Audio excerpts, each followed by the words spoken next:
It's 101.9 The Mix, McCabe and Jenny, and today we are traveling all the way to Denmark. Singer-songwriter Christopher, thank you for being here. Thank you for having me, guys. Where are you coming to us from? I'm based in Denmark. I'm an hour outside of Copenhagen. Usually, I'm in Copenhagen. That's where I live. That's where I'm born and raised. But I'm at like this crazy safari place right now with the. I'm looking at giraffes and ostriches.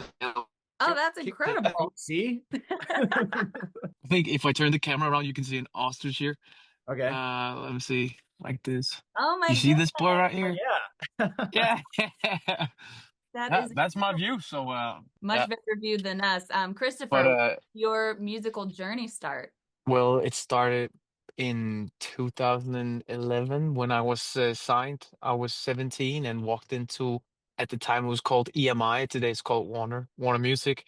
And I played a few cover songs and yeah, they basically signed me on the spot there. And that was the beginning of like, became a journey that I'm now 13 years in. So, and 7 albums deep. So, yeah. What was that moment like? I mean, were you nervous going in there? Did you just barge in a room, or did you have to set up an appointment?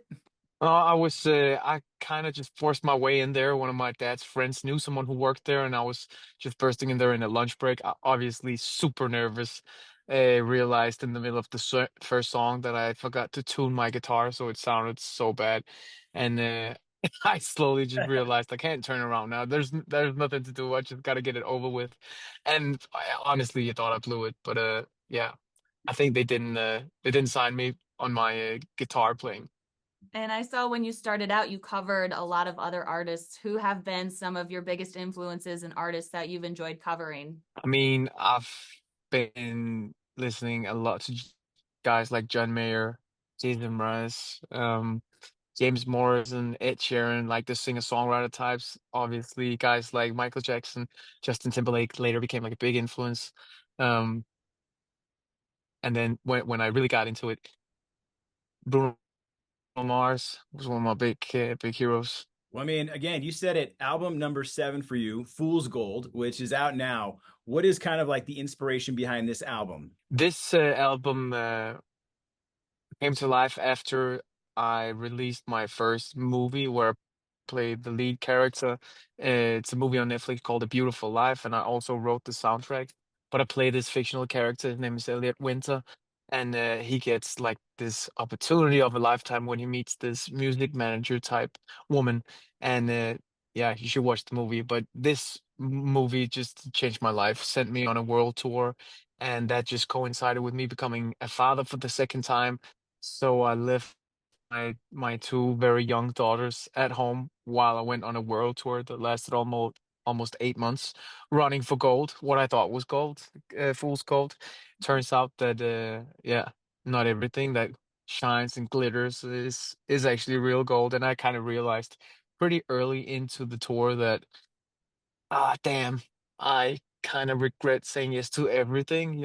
I'm missing out on a lot of very important moments that I probably will never get back at home.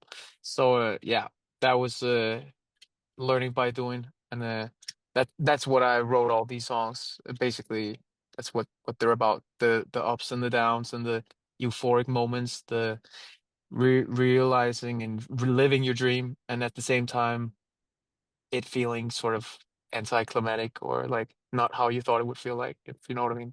And you have a song with Griff on the album, who we saw perform in Chicago not Hmm. too long ago. How did that come to be?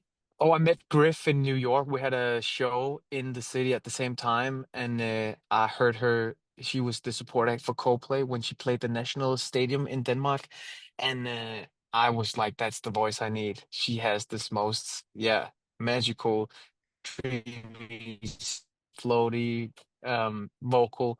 I was like, "That's exactly that. It's that voice I need on this song. It's the perfect fit." And then luckily, she heard the song and said yes. Well, another song that I saw the video for Orbit, you're flying a plane. Can you actually fly a plane? No, No? it looks like I'm flying a plane. I I'm not. was I'm not hoping secretly actually you were a flying pilot a too. plane. Oh no, no, I would love to. It was this old guy, Kip. He was like old, and he was doing loops and tricks. He was almost like a circus artist. but he went a little wild with that one. But it was a lot of fun, and that music video turned out to be one of my all-time favorite videos. I think I've done maybe 20 videos, and this one is all the way up there. So I'm very happy with this one. Well, you've been staying really busy. You've been touring around the UK. What's been one of the biggest highlights of touring so far? Like, has everything gone as according to plan, or has there been any crazy moments? The European tour that we just got back from just felt in general very different from the world tour.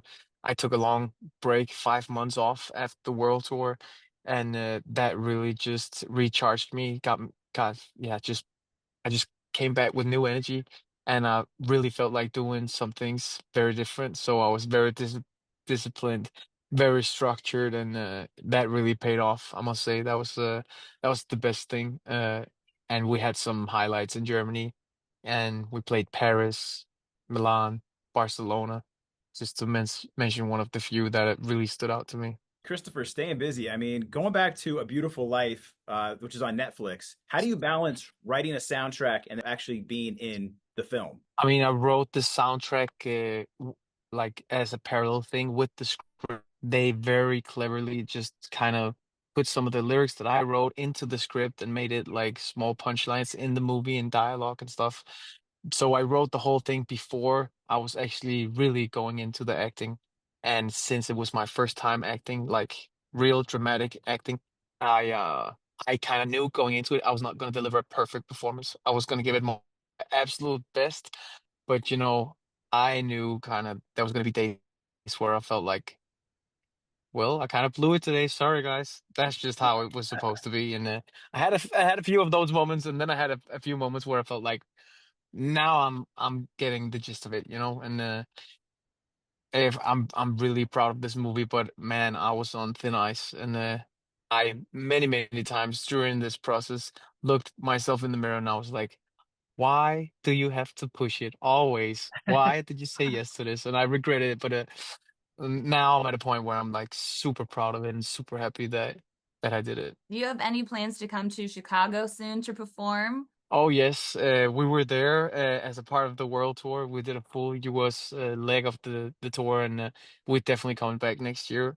There's a documentary coming out on Netflix on in September, talking about like I said with Fool's Gold, just this whole process of releasing this movie coming to life, and then this world tour and me traveling and becoming a father for the second time. Just this chaotic real life. It's called A Beautiful Real Life, and I think when that comes out, we're coming back to Chicago. Yes. What was your favorite part about visiting? The what is it called? The deep pizza, the deep pan Dish. pizza, or yeah, the deep dish, the deep dish. Yeah, we went to a little local spot and had some deep dish. That was one of my favorite parts about it. And actually, Chicago was now that I remember it, that show that stood out because I had some Danish friends there.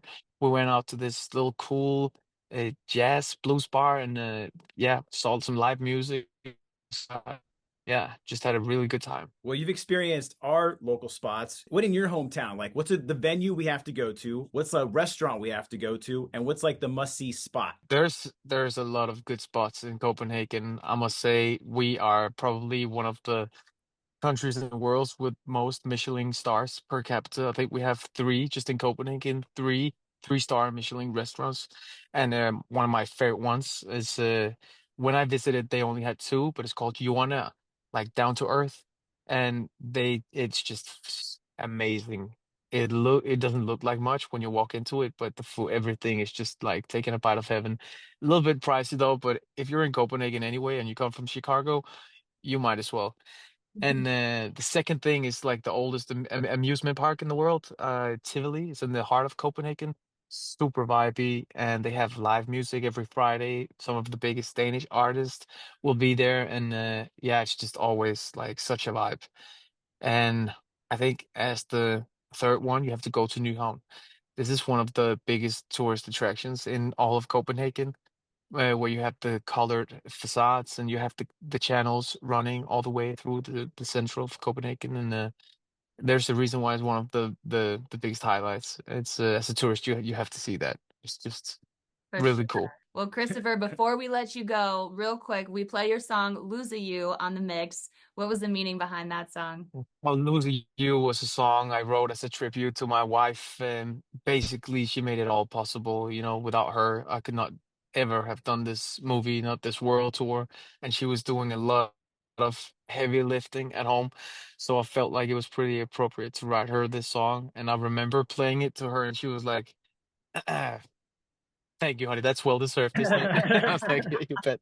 But yeah, it all came around this one phrase that was like it would be way worse to lose a you than to lose a me.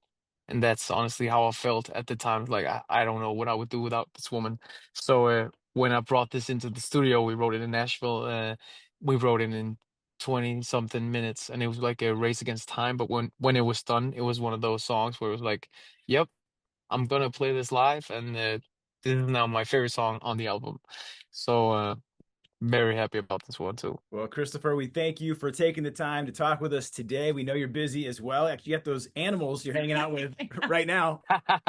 Yeah, thank you Don't so forget. much for having me, Yeah. guys. I really Thank appreciate it. you. Yeah, And stop thank by you the for mix playing next time you're Lucy. in Chicago. Oh yeah, I will. I will for sure.